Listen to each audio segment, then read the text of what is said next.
రాజధాని ప్రాంతంలో రెండో విడత భూ సమీకరణ అయితే ప్రారంభమైంది.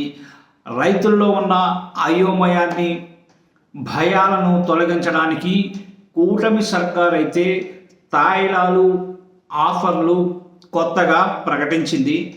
స్పోర్ట్స్ సిటీ, స్మార్ట్ సిటీ వంటి ప్రత్యేక అవసరాల పేర్లతో రైతులను ఆకర్షించడమే లక్ష్యంగా ప్రభుత్వం అయితే ఇప్పుడు ముందుకెళ్తున్నట్లుగా తెలుస్తోంది. ప్రారంభంలో రైతులు భూముల్ని ప్రభుత్వానికి ఇచ్చేందుకు చాలా బాగా ఉత్సాహం చూపారని ప్రచారం అయితే చేశారు. కానీ అది ఒట్టిదేనని కూడా మనకి తేలిపోయినట్లుగా కనిపిస్తోంది.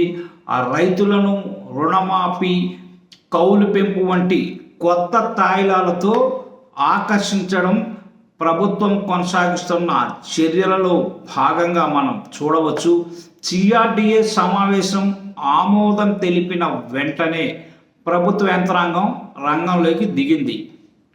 రైతులకు రుణాలను 1,50,000 వరకు రుణమాఫీ చేస్తామని మంత్రి శ్రావణ్ కుమార్ ప్రకటించారు. ఇది రైతులకి ఒక కొత్త తాయిలంగా అయితే మనకు కనిపిస్తుంది.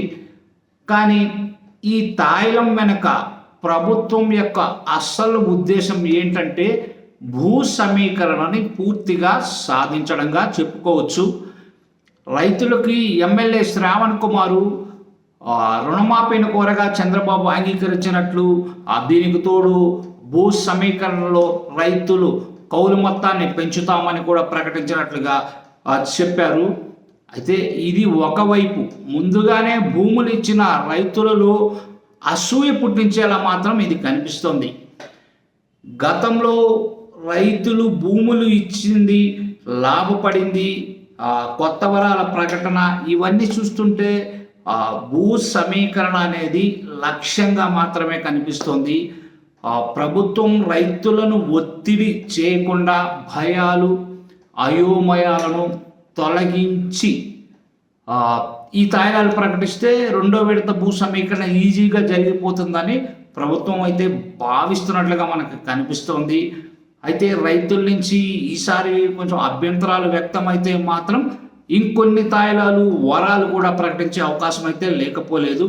మొత్తానికి క్లుప్తంగా మనం చూసుకున్నట్లయితే భూ సమీకరణ రెండో విడత సక్సెస్ఫుల్ చేయడమే ప్రధాన లక్ష్యంగా అయితే కూటమి ప్రభుత్వం టార్గెట్గా కనిపిస్తోంది.